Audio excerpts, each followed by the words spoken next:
Hi, welcome to part 3 of our video series with Josh Black, Editor-in-Chief of Activist Insight. In this final installment, we'll be talking about what companies can do if they find out they're being targeted by an activist. So Josh, activists have varying agendas, time horizons, and reputations. So, if an activist shows up on your shareholder register, what can you do to research them, and what should you be looking for? Yeah, so I think any kind of self-respecting IRO should be aware of the main activist funds out Sure. there and should be able to report to management that an activist has invested. Very often an activist will reach out and arrange a meeting. Mm-hmm. They'll look to present their ideas. Some do this before investing, some do it afterwards, some do it after they've sent an initial letter and planted the story in a newspaper. Sure. I think it always makes sense to hold a meeting, hear what the activist has to say. There's usually the CEO is the person who kind of holds the meeting. Increasingly, institutional investors want to meet with other directors. Sometimes activists also ask to speak to an independent director, especially if the CEO of your company is also a chairman. Mm-hmm. That can be a difficult conversation. Sure. You may need a lead independent director to step in, or you may need to appoint someone to take that role. Mm-hmm. I think the first thing is to understand what the activist wants. Mm-hmm. They're there to create money, not to make your life difficult. But clearly, there may be things that you know as an insider that the activist doesn't know.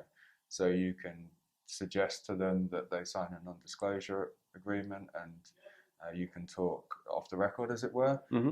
A lot of activists won't agree to that because that will limit their future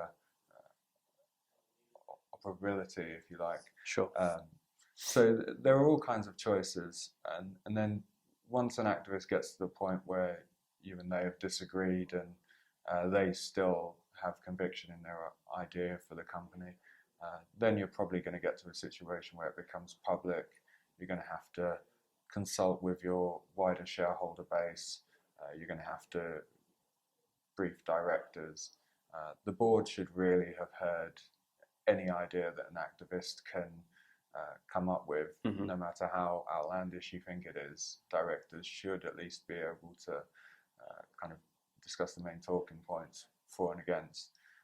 And there's a good chance that they'll have to go and bat for your side when it comes to investor roadshows and so on.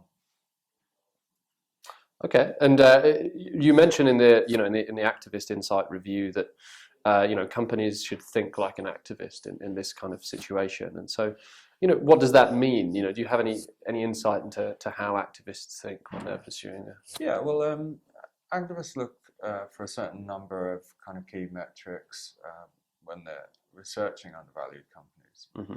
You can come to a service like ours and find out a little bit more like that about that. But basically, if an activist thinks your shares are undervalued or underpriced, you probably do too. You're probably not very happy with the way the company has been performing. So Mm-hmm. You're probably already looking at ways in which you can improve the performance of your company. Maybe it's investing in operations. Maybe it's something that won't show progress for a number of months or years, but at least you should be kind of highlighting to the market the ways in which you think you can take the company forward. Mm-hmm. If you appear to be resting on your laurels, then it becomes a much more difficult conversation because the proxy advisory firms who will ultimately tell shareholders which way they think they should vote in a proxy contest will be looking at whether change is warranted and whether the scale of the change on the board that the activist is suggesting is proportionate to the scale of the issue that the company has. Mm-hmm. Now, you've touched on a few sort of defense strategies or a few sort of tactics that could be used, NDAs, sort of keeping the board informed and so on. But I'm interested in sort of looking a bit more at what should be done to communicate with the broader shareholder base about about an activist sort of taking a position in your company, and how you can work with sort of your senior management, your board and your directors to get the message right, I suppose.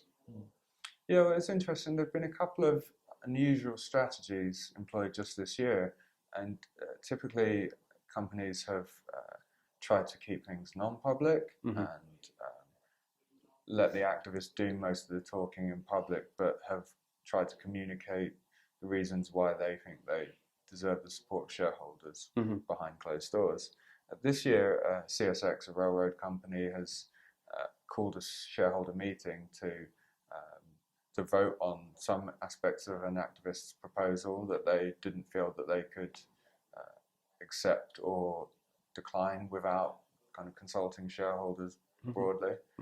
Another company effectively announced that they were facing a proxy contest before the activist had made their move, and that gives the company an opportunity to go out and solicit proxies and talk down the activist before the activist, which is a high-risk strategy. You know, it's not going to make for an easy conversation.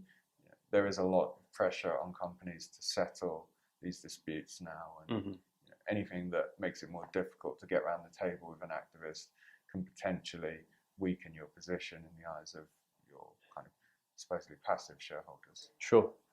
Excellent. Well, thank you very much, Josh, and thank you for the other 2 videos as well. Thanks for joining us. No, thanks for having me. Thank you. Cheers.